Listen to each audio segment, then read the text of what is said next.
Пиринскиот дел на Македонија со најмала површина од етнографската карта на Македонија по завршувањето на Балканските и на Првата светска војна се наоѓал под бугарска власт.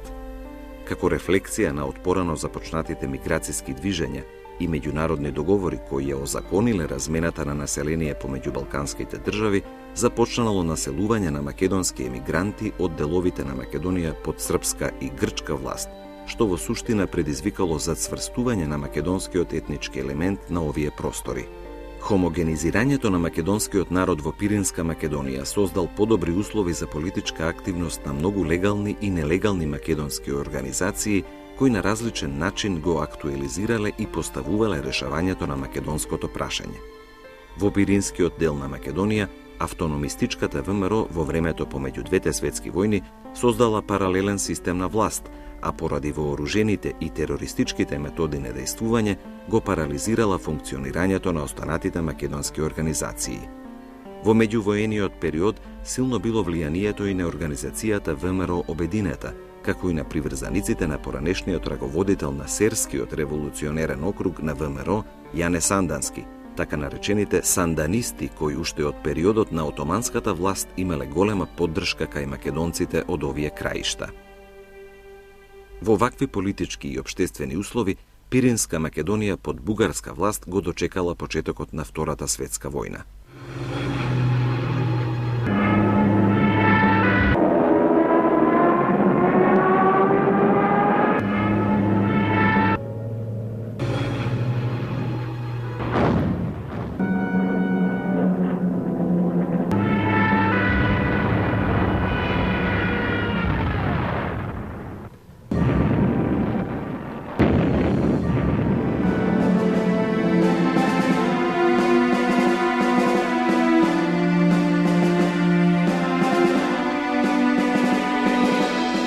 Бугарија се нашла на страна на фашистичките сили и на власт во државата се наоѓала прогермански ориентирана политичка групација, која дозволила нејзината државна територија да послужи како база за напад врз Југославија. Единствена организирана политичка сила која повикала на антифашистичка борба била Бугарската комунистичка партија. Во Пиринска Македонија, бугарските комунисти имале создадено обласен комитет и партиска мрежа кои биле составени исклучиво од македонци по националност. Областниот комитет на Бугарската комунистичка партија за Пиринска Македонија бил еден од најдобро организираните во државата.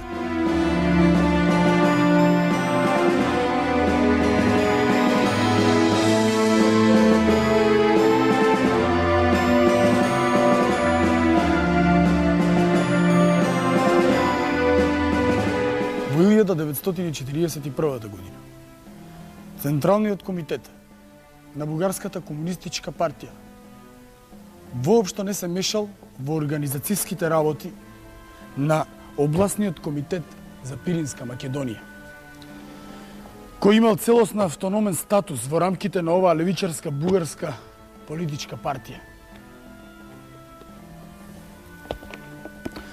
Поволната позиција на комунистите од Пиринска Македонија се огледувала во фактот што раководниот кадар на областниот комитет бил целосно од македонска националност.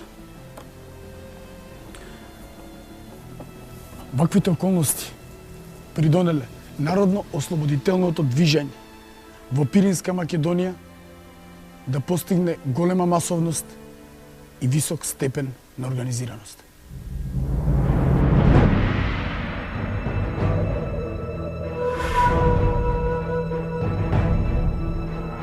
И додека во другите делови на Бугарија, Бугарската комунистичка партија се уште се двоумела со какви методи на борба ќе се спротивстави на фашистичките сили и режим, македонскиот партизан Иван Козаров од селото Добриниште, Пиринска Македонија, во судир со бугарската полиција на 27 јуни 1941 година ја означил првата организирана вооружена акција против фашизмот на Балканот.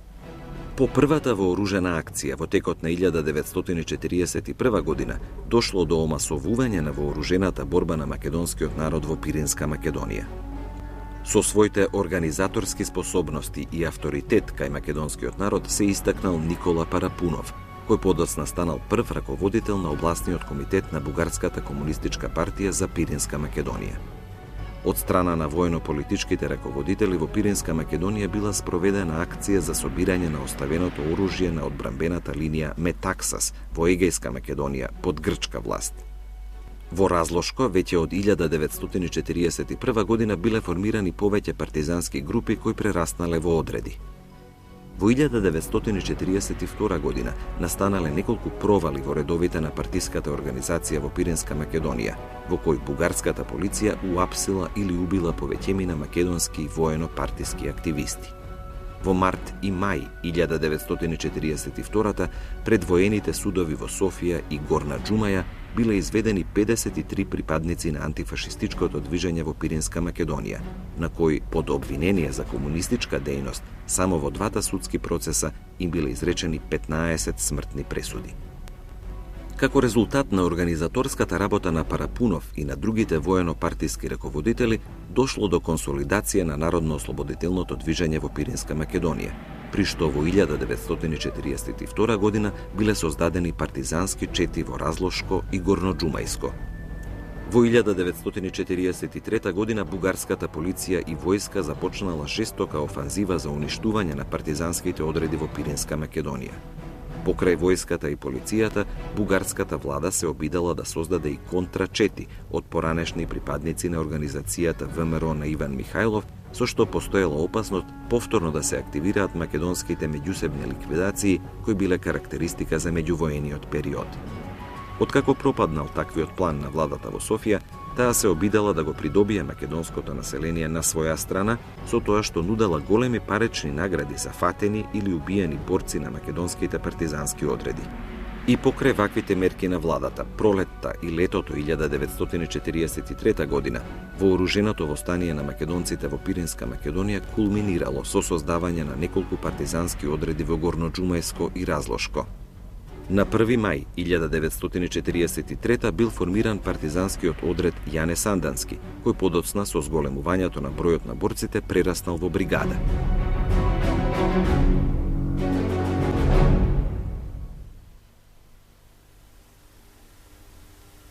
Воената способност на партизанските одреди и групи толку многу се зголемила што тие започнале да извршуваат поголем број вооружени акции како што била успешната операција за ослободување на политички затвореници од логорот кај село Брежани. Зголемениот број на партизански одреди и групи го загрижило и раководството на Бугарската комунистичка партија, која сметала дека во Бугарија треба да се води само борба за промена на власта, а вооружената борба да се протежира само како средство за принудување на фашистичката власт за да се повлече.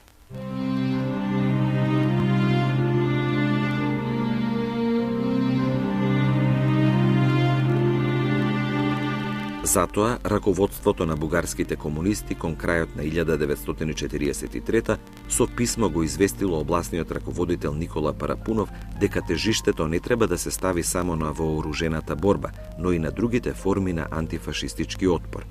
Таквото барање уште еднаш ги извадило на површина нејасните ставови и тактизирањето на Централниот комитет на Бугарската комунистичка партија со карактерот на македонското прашање.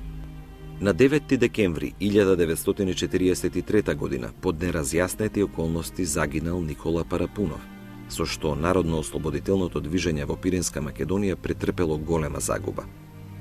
Во 1944 година на територијата на Пиринска Македонија действувале повеќе партизански одреди.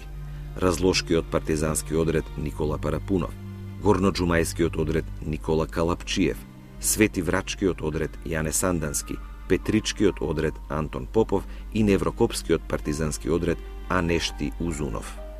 Во август 1944 Централниот комитет на Бугарската комунистичка партија испратил окружно писмо во кое фактички се најавувало големото народно востание во Бугарија и промената на власт. Пред државниот преврат во Бугарија, македонските партизански одреди ја држале под контрола целата територија на Пиринска Македонија, освен поголемите градски центри.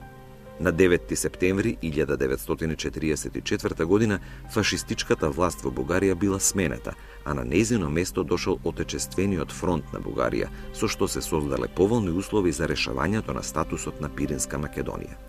Фактот што на 2 август 1944 година била создадена Федералната македонска држава во рамките на Југославија, уште повеќе ја подгревало надежда дека македонците од Пиринска Македонија се наоѓаат на прагот на слободата.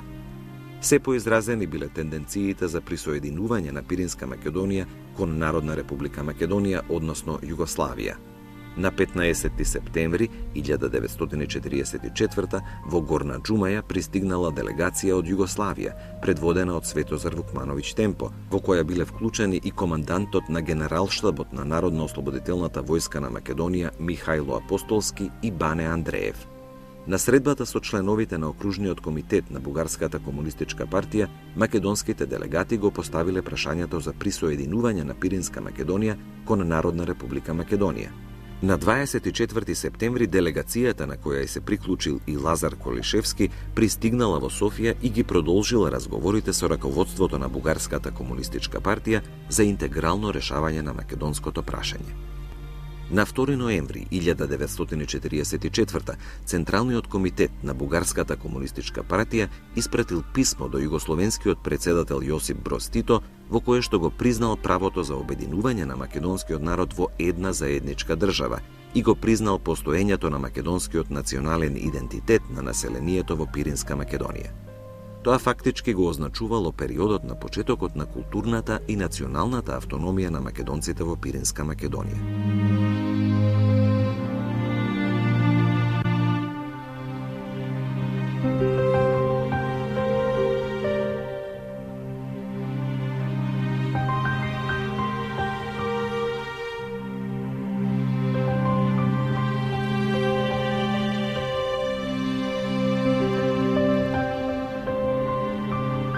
Тенденциите и стремежите за обединување на македонците од Пиринска Македонија со Народна република Македонија дошле до израз на второто заседание на АСНО 28 до 30 декември 1944 година, каде имало делегати и од овој дел од Македонија. Атанас Атанасовски, од името на македонскиот народ од Пиринска Македонија, изјавува: Идејќи од Пиринска Македонија, како народен представител, ви носам топли поздрави од нашите браќа. Целиот македонски народ од Пиринска Македонија сака што поскоро да дојде оној блажен час кога ќе се соединиме со нашите браќа во Македонија, во Титова демократска федеративна Југославија и да работиме со сите своји сили за изградувањето на слободна, обединета Македонија. Бугарскиот комунистички државен раководител Георги Димитров, инаку со македонско потекло, имал голема улога во обидите за правилно решавање на статусот на Пиринска Македонија. Во дискусијата на 10-тиот проширен пленум на Централниот комитет на Бугарската комунистичка партија, што бил одржан во Софија на 9 август 1946, меѓу другото тој истакнал: често се испушта од вид дека основниот дел на македонскиот народ е веќе организиран државно и национално во рамките на Федеративна Народна република Југославија, како Народна република Македонија. Врз основа на таа република предстои обединување на другите делови на македонскиот народ, посебно на Македонија од сегашниот Пирински крај, преку сојузниот договор меѓу Југославија и Бугарија. Како еден од најзначајните настани во 1946 година, што ја манифестирал културната автономија на македонците од Пиринска Македонија, било пренесувањето на посмртните останки на Гоце Делчев од Софија во главниот град на Народна република Македонија, Скопје. По тој повод, од страна на бугарската власт, биле организирани големи народни манифестации и собранија од Софија во Горна Џумаја до македонската граница и градот Струмица во Народна република Македонија.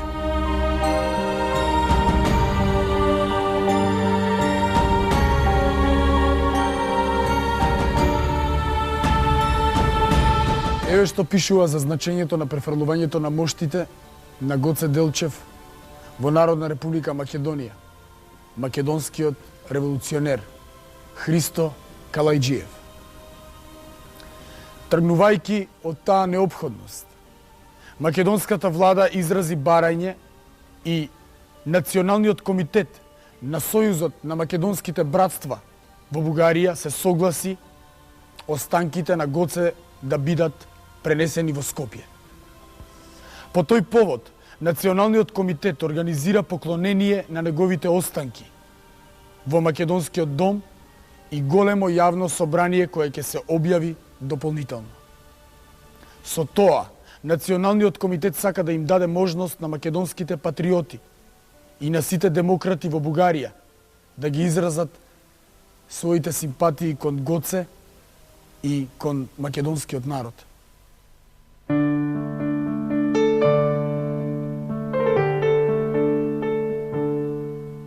Кон крајот на 1946 како резултат на подобрените југословенско-бугарски односи, македонскиот народ во Пиринска Македонија можел слободно да ја декларира својата национална припадност на предстојниот попис во Бугарија. Иако за изјаснувањето на македонците не била оставена посебна графа, областниот комитет на Бугарската комунистичка партија извршил притисок врз централното раководство да ја наложи потребата, барем во Пиринска Македонија, да има еден документ кој треба да ја изрази утврдената политика на новата бугарска власт по македонското прашање.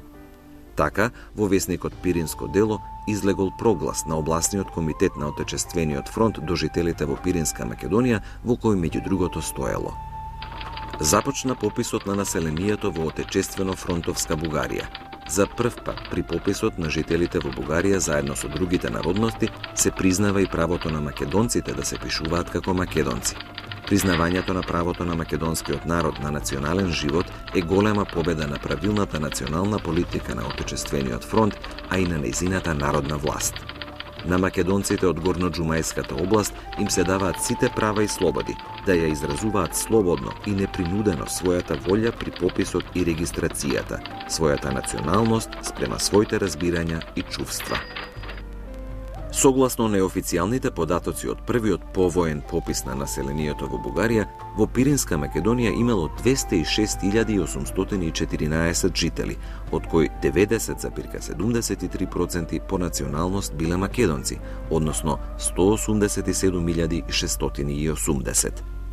Ваквиот факт јасно ја изразувал цврстата македонска национална свест кај македонците во Пиринска Македонија и нивниот стремеж за интегрално решавање на македонското прашање. Во 1947 година се почести биле југословенско-бугарските средби на највисоко ниво, кои требало да го забрзаат создавањето на федерација меѓу двете држави, при што директно или индиректно се споменувало и прашањето за статусот на Пиринска Македонија.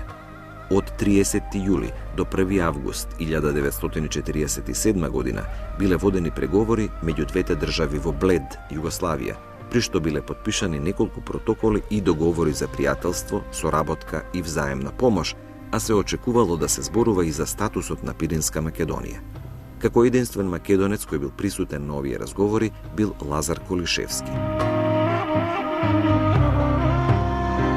За жал, за прашањето за обединување на Пиринска Македонија со Народна република Македонија многу малку се зборувало, бидејќи поголем акцент бил ставен на подготвувањето на основите за создавање на заедничка Јужнословенска федерација, додека прашањето за Македонија било ставено во втор план.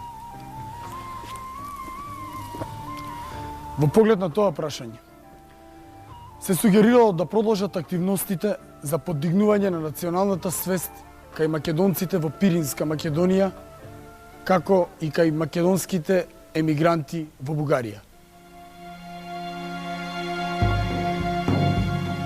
Георги Димитров се плашел да не го навлече гневот на бугарската опозиција при евентуалното присоединување на Пиринска Македонија кон Народна република Македонија, додека југословенскиот председател го жртвувал македонското прашање во Пиринска Македонија за сметка на евентуалното склучување на договор за создавање на една заедничка југословенска федерација.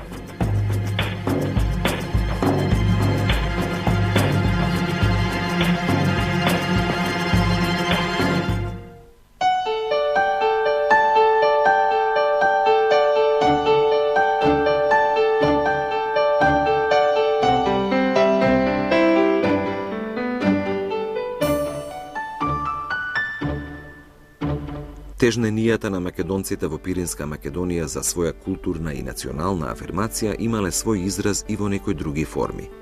Во Горна Џумаја, во април 1947 била отворена и првата македонска книжарница. За прв пат во историјата на овој дел на Македонија можело да се прочита книга на македонски јазик. На 7 ноември 1947 година, во присуство на високи представници на Народна република Македонија и представници на бугарската власт и на југословенската делегација во Софија, бил отворен обласниот македонски народен театар во Горна Џумаја. Премиерната представа била пиесата на Антон Панов «Печалбари». Во изведбата на представата учествувале и членовите на Македонскиот народен театар од Скопје, Тодорче Николовски и Петре Прличко. Отворањето на театарот со воодушевување бил прифатен од македонците во Пиринска Македонија, кои тоа го сметале како еден од важните чекори за обединување со своите сонародници од Народна република Македонија. Културно-националната автономија на македонците во Пиринска Македонија била збогатена и со одлуката за доаѓање на наставно-просветен кадар од Народна република Македонија. Македонските учители биле распределени во сите поголеми и помали места во Пиринска Македонија, каде наставата се изведувала на македонски јазик. Македонските ученици во Пиринска Македонија за прв пат во историјата слушале настава на македонски јазик и изучувале македонска историја. Присуството на учителскиот кадар од Народна република Македонија го зацврстило македонското национално чувство кај учениците од Пиринска Македонија. Затоа придонесувале и мерките што бугарската власт ги носела во поглед на третирањето на македонската историја во учебниците. Така, согласно решенијата и одлуките на бугарските просветни власти, во учебниците по историја биле променети сите оние места, настани и личности кои дотогаш бугарската историографија ги прикажувало во бугарски национален дух. Македонските ученици за прв пат слободно можеле да слушнат од нивните учители дека постоеле македонски словени во средновековието, дека Самоиловото царство не е бугарско царство и дека основачите на македонската револуционерна организација се македонци по националност. Со тоа за прв и последен пат бугарската држава ја призна етногенезата на македонскиот народ како посебна од таа на бугарскиот народ. За изучувањето на македонскиот литературен јазик биле организирани и посебни курсеви во голем број населени места во Пиринска Македонија. За ширењето на македонската култура во Пиринска Македонија придонела и турнејата на писатели, членови на Друштвото на писатели на Народна република Македонија во април 1948 година, при што свое учество зеле писателите Димитар Митрев, Иван Точко, Славко Јаневски, Ванчо Николевски, Гого Ивановски и Лазо Каровски. За збогатување на културно-националната автономија на македонците во Пиринска Македонија голема улога имале и печатените медиуми, кои на своите страници објавувале статии за статусот на македонците и за суштината и карактерот на македонското прашање.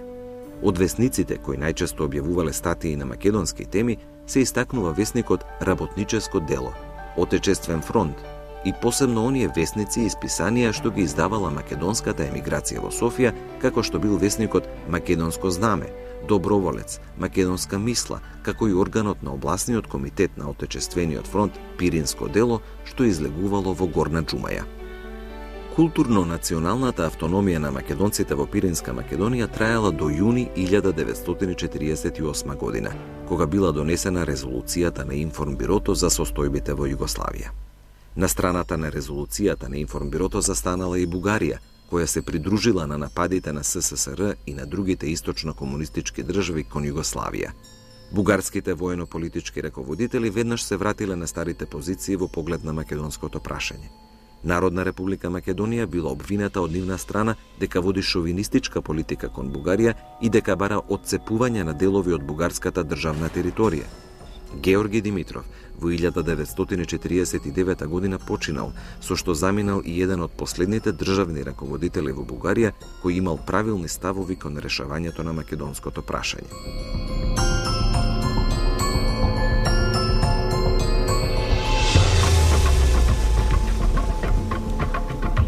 Желбата на македонците во Пиринска Македонија за присоединување на Народна република Македонија не се остварила. Но нивната желба и стремеж за создавање на сопствена држава, како и цврстата македонска национална свест, не била поколебана во годините што доаѓаат. Бугарската пропаганда и притисокот на бугарските власти не успеале да ги уништат белезите на македонската национална посебност на македонците во Пиринска Македонија, кои постојат и до ден денес.